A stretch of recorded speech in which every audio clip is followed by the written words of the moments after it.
Delhi blast का एक नया वीडियो सामने आ चुका है। दिल्ली में घंटों ये कार घूमती हुई नजर आई गई। ये तस्वीर आप देख लीजिए, कनॉट प्लेस में भी ये संदिग्ध कार दिखाई दी थी।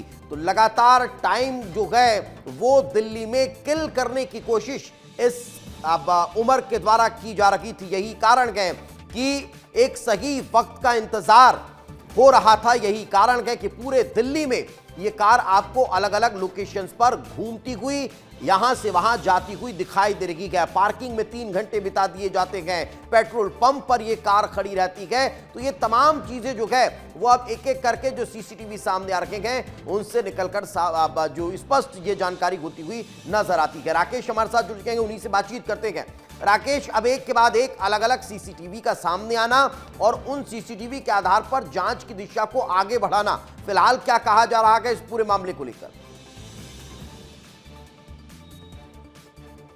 देखिए दीपेश, डॉक्टर उमर तो बस एक मोहरा है। इसके पीछे आखिर कौन हैंडलर है, इसी की तलाश लगातार जारी है और सुरक्षा एजेंसियों को कुछ हद तक इसमें सफलता भी मिली है, क्योंकि डॉक्टर उमर ने अपनी गाड़ी से ना सिर्फ लाल किले के आसपास बल्कि सीपी, जो कि पॉश इलाका है दिल्ली का, वहां भी रेकी करते नजर आया है। क्योंकि सीसीटीवी की जो लगातार मैपिंग हो रही बदरपुर बॉर्डर, फरीदाबाद से लेकर दिल्ली के अलग अलग इलाकों में, इसमें कई तस्वीरें आई हैं जिसमें 25 जगहों पर डॉक्टर उमर को देखा गया है। अब सीसीटीवी फुटेज के आधार पर तो जांच आगे बढ़ ही रही है, लेकिन उसकी मम्मी से जो डीएनए सैंपल लिया गया था उसको भी अब जो है मैच कर लिया गया है, यानी कि इसका हैंडलर डॉक्टर उमर ही था। लेकिन इसके पीछे कौन लोग शामिल है, अल-फलाह यूनिवर्सिटी की क्या भूमिका है, वहां से जितने डॉक्टर हैं वो क्या सभी फिदाइन हैं, इस पर अब जांच आगे बढ़ रही है। इसीलिए हाई लेवल एक बैठक भी हो रही है दीपेश।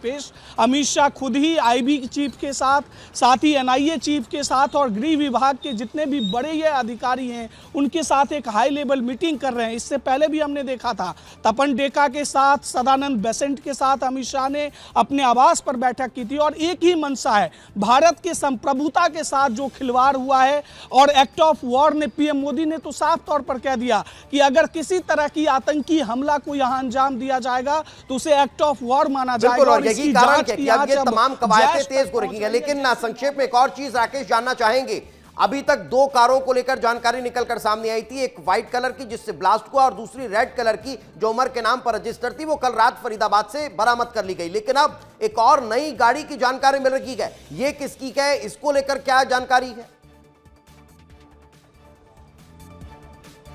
देखिए सीधे सीधे यहाँ जो खबर आ रही है कि उमर के नाम पर जो 2 गाड़ी थी उसमें से एक उसके फहीम दोस्त जो है जिसको डिटेन किया गया है, वो लाल कलर की गाड़ी को चला रहा था, उसी ने उसे पार्क किया है। तो शुरुआती तौर पर उसे डिटेन किया गया है। तीसरी गाड़ी के बारे में सुरक्षा एजेंसी अभी जांच कर रही है। अब जब तक ये पता नहीं चलेगा कि तीसरी गाड़ी कौन चला रहा था तब तक इस पर कुछ कहना जल्दीबाजी होगी। लेकिन सभी के तार दीपेश अल-फलाह यूनिवर्सिटी के इर्द गिर्द ही घूमता नजर आ रहा है, क्योंकि डॉक्टर उमर और डॉक्टर मोइदीन के जो 25 लोगों की लिस्ट है उस लिस्ट से भी कई खुलासे हो रहे हैं और पूछताछ लगातार जो हो रही है उसमें कई चीजें नई निकल कर आ रही है। तो एक बड़ी बात जो है राकेश आप बता रहे हैं कि अब अल-फलाह यूनिवर्सिटी पर भी कोई बड़े एक्शन की तैयारी जो है वो नजर आ सकती है। क्यों? क्योंकि इस तरह से अगर यहां पर काम चल रहा था, कौन कौन इस यूनिवर्सिटी का और इस पूरे केस में इन्वॉल्व है या फिर किस तरह से आतंक विरोधी कारनामे जो है वो यहां से निकलकर सामने आ रखे गए,